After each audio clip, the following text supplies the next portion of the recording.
সুনামগঞ্জের দোয়ারা বাজার উপজেলার সুরমা ইউনিয়নের ডোমাখালী নদীর ওপর দ্রুত ব্রিজ নির্মাণের দাবিতে মানববন্ধন কর্মসূচি পালন করেছেন স্থানীয়রা।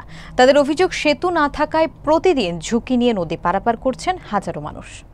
বিস্তারিত থাকছে আবু বক্করের তথ্যচিত্রে। শনিবার দুপুরে গোজাউড়া গ্রামের সচেতন নাগরিক সমাজের উদ্যোগে মানববন্ধন কর্মসূচি অনুষ্ঠিত হয়। এতে বরকতনগর, রাখালকান্দি, রামনগর সহ সুরমা, বগলাবাজার এবং সদর ইউনিয়নের কয়েকটি গ্রামের মানুষ অংশ নেন। বক্তারা অভিযোগ করেন, ডোমাখালী নদীর ওপর ব্রিজ না থাকায় প্রতিদিন হাজারো মানুষকে জীবনের ঝুঁকি নিয়ে নদী পার হতে হয়। বিশেষ করে স্কুল, কলেজ ও মাদ্রাসাগামী শিক্ষার্থীরা চরম ভোগান্তির শিকার হচ্ছেন। স্থানীয় সাবেক ইউপি সদস্য আলতাফ হোসেন জানান, প্রতিদিন ৩ ইউনিয়নের কয়েক গ্রামের মানুষ বাধ্য হয়ে ঝুঁকিপূর্ণভাবে নদী পার হচ্ছেন। এখানে দ্রুত একটি ব্রিজ নির্মাণ অত্যন্ত জরুরি হয়ে পড়েছে। অপরদিকে শিক্ষক ফয়সল আহমেদ বলেন, গোজাউড়া অংশে সেতু না থাকায় দুই পাড়ের মানুষ দীর্ঘদিন ধরে দুর্ভোগে আছেন। প্রায় দুর্ঘটনা ঘটে, হতাহতের ঘটনা ঘটছে। মানববন্ধনে মফিজ আলী, ডালিম মিয়া, করম আলী, নূর মিয়া, মোখলেস মোল্লা, ছাতির আলী, শুক্কুর আলী সহ আরও অনেকেই উপস্থিত ছিলেন।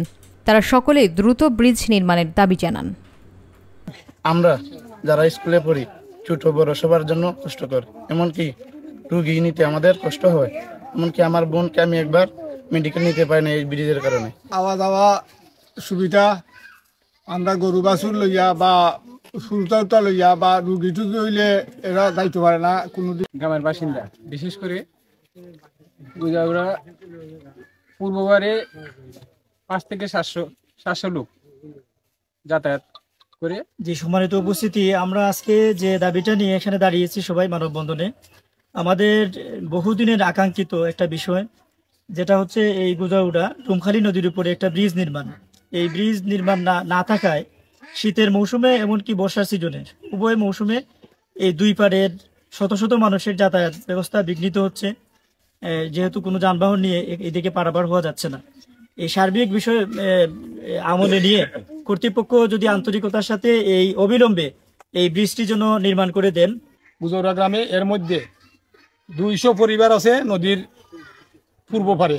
এরা আমাদের মোহাম্মদপুর বাজার এবং ইউনিয়নের সাথে যাতায়াতের সুবিধা নেই। এর জন্য আমি ইউনো মহোদয়ের দৃষ্টি আকর্ষণ করছি। আমাদের